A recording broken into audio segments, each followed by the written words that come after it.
Today we're going to be filming episode 4 of my stop motion series Ninjago Piece Divided, and we're just setting up the scenery now.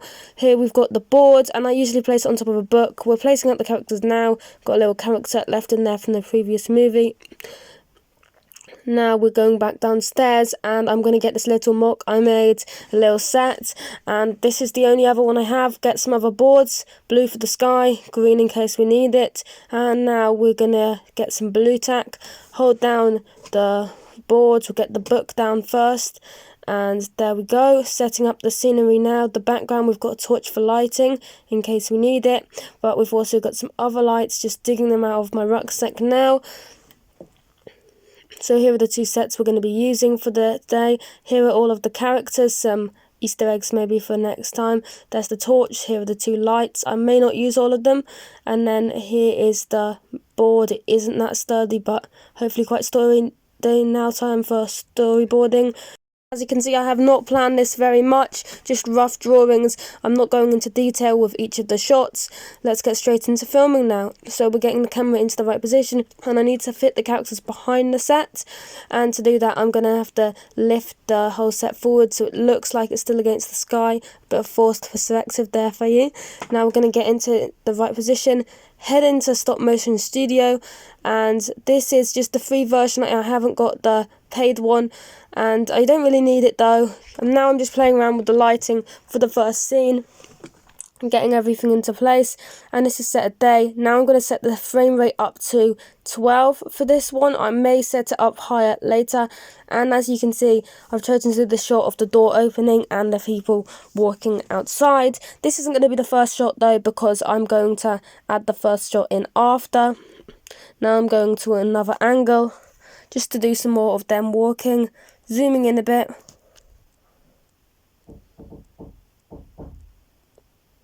Now I thought I'd do one from the front, zooming out with them as they walk out, setting the zoom right into 2 and slowly zooming out.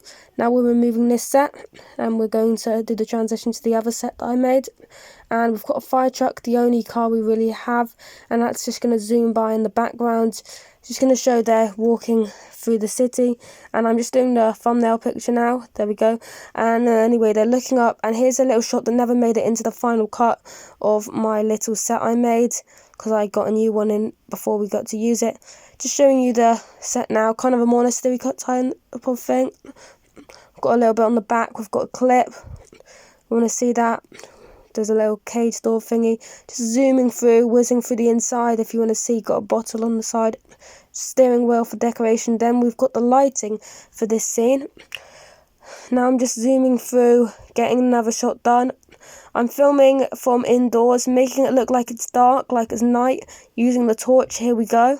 Definitely does add some effect.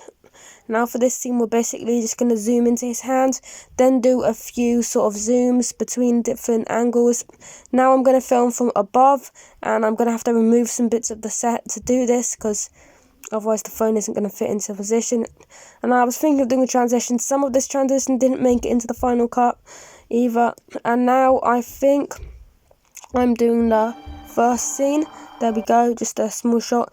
Now I have just disassembled the big set because I've done a gory scene with ketchup, a bit of scary bits, and I've had to clean them all separately, and now I'm putting them back together. You can still see bits of ketchup, but it's all clean now, so hopefully it'll be fine. There's the character, mostly clean.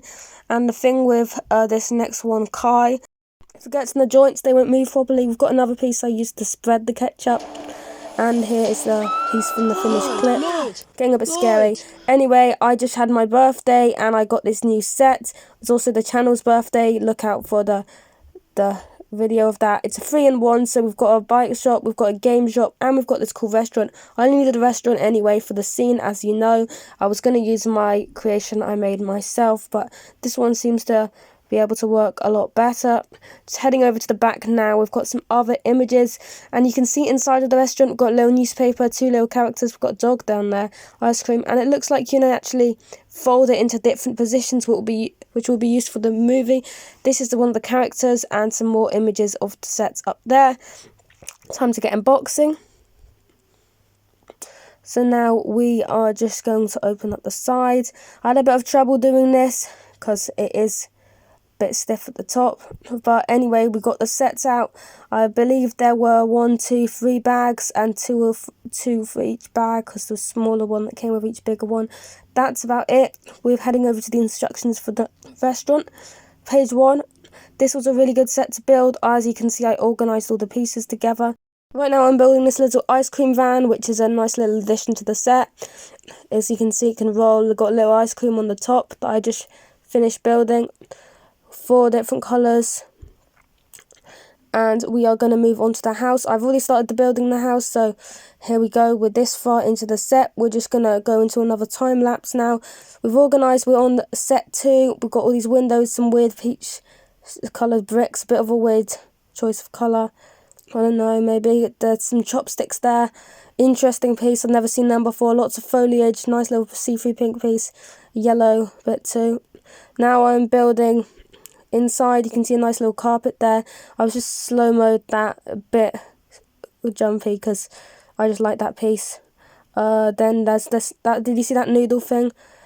Now we are just showing through few of the pieces. I don't know if that's set 2 or set 3. I believe we're on bag 3 now because we have done most of it except for the very top. Bag 3 looks like a lot, but it actually wasn't. Lots of small pieces. We're just going around the sides of the roof now. Got a little trapdoor to add in. This was a nice little addition. That's going to prove useful in one of the later videos.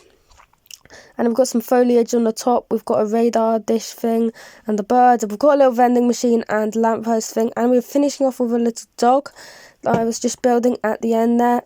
And now the set is finished. I hope you like it.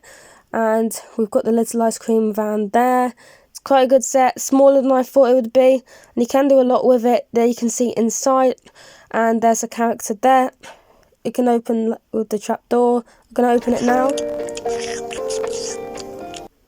Little clip from the movie. There's a bit with a ladder. I really like the building techniques for the sink there. Little downstairs bits and brooms on the wall. Then you've got a nice carpet and armchair in there. And you've got a downstairs sort of room. And now we are back on the animation. We're actually deleting this whole scene we did with the old set I was using. Now we're going to replace it with this new one, which we've got here. We've got the lighting almost ready. That can slide in there. Don't think I should. I had this really good idea for character walking. Then it can go maybe behind the lamppost. And actually ended up bringing this idea to life later on, as you'll see. Then he can just stop to the shop, climb up the stairs, walk into there. And here is the scene getting into play. They're just walking. And the interesting thing about this is their legs aren't actually moving. I'm just moving their arms. And it actually does the job. You don't really notice that it's just the arms moving. Because, well, the legs weren't in the shot at the start, but the camera moved down. Anyway, we're filming a bit of the cafe sort of scene. I'm sorry, but we don't sell coupons here. Another nice clip for the movie. Got the blue tack down. It still wobbles, which is annoying. Because even if it has blue tack, I was run out of blue tack. We're doing this nice super speed thing where we've got blocks hanging off the back of the character to make it look like they're going really fast. Got a bigger one and smaller one, attaching them with blue tack, and we're going to switch between them. Okay. And we're getting onto the scene now. So I did this scene and it looks a bit jumpy, so I'm deleting a few frames, adding some frames. Nice and easy to add frames because there's camera motion, so you don't need to worry about matching up the set exactly. But anyway, we've got a bit of this new technique. I have never used this technique before. A lot of other stop motion animators have. I've seen it a lot in brick films. And now she's going around the corner, getting the broom as she goes past. A little sneaky thing. There's a fight scene, and this is the point when I decided to change something big. I was actually going to change the frame rate up to 15 because yeah, it just looked a bit jumpy, and that really did bring down the length of the movie a lot. But I managed to get to 3 minutes, which was my goal for each of the movies. And here we go, just near the end of the fight scene. I'm clearing out this tub now. I just sorted out these 2 tubs, characters and pieces. And this little tub is the pieces I'll need for the movie. Getting the characters in now. We've got Lloyd, we've got those villains, we've got Kai, and we've got that villain guy, Master Wu. We've got Cole, some other alternate suit that's going to come in later. Don't want to spoil the next movie. We've got Nia, we've got Jay. They do come into the movie, another spoiler. And we've got that farmer guy that hasn't come into this movie. I think he should have. Maybe there should be a plot twist. We've got that guy. I'm going to reveal who that postman was in the next movie, hopefully. We've got some other villains, alternate faces, hair. And we've got this other hair coming in later. Don't need that. Chuck that away. And we've got the cotton wool as smoke, which proves really useful in movies. Got some foliage and stuff. Then we've got the Strider, maybe coming in later on. 3 levels of fire, as you can see, used for Kai. I've got the smaller one, might not use that, but it doesn't really matter. I've got another one there. Then there's the alternate hair, Skylar's helmet. I know I spoiled it, Skylar. You're going to see that in the movie. Swords, grey, gold, little grey ones, rake, stick, whip, little black one, big black one, a giant sword. There's a butterfly sword, some spanners, grey, black, a Batman thing, little knife thing, I've forgotten what it's called, ghost knife, banana. I don't need that, not really a weapon. Anyway, we're going to get all them in. And now that is a nice little scene there. Got the lighting shooting in through the windows. Really nice how the windows are there, allow the lighting in. I've actually taken apart the set so that I can move in more closely. And I'm going, because there's not a lot of space, I might change the set around to make it look different. Really opened up the wall here. And this is just a scene where they meet an old friend. If you haven't checked out the original video, make sure you check it out now, because I don't want to spoil too much. And you can also get one from this angle, and hopefully I'll get one from this angle too. We've got Kai there just standing up, making it look like he sat down, but we don't have 2 chairs. Now we're going out and we finished the movie, so we're going to export it, send it to the video editor. And I just got onto the video editor, ready to get the sound in, do all the editing, but then I suddenly realised I hadn't done the voice acting for the characters in Stop Motion Studio, which is where I do them. So I realised I'm gonna have to delete this, then re-export the movie again, and that was going to be complicated. I'd also have to do the sounds before I re-export it, and then I'd have to... Okay, so now we're just doing the sounds.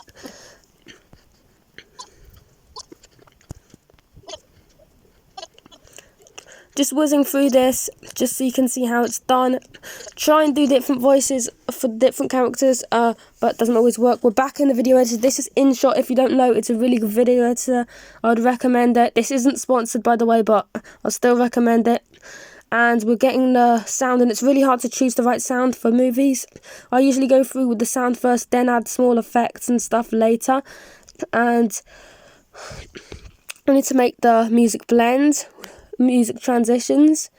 If we want to go between happy music to shocked, tense music or something, you need to kind of transition it, maybe fade in and fade out and stuff. And anyway, we are just whizzing through this piece of music. Don't really know what I'm using here. We've got a lot of intense music here, suspenseful music. This is an action scene, if you don't know.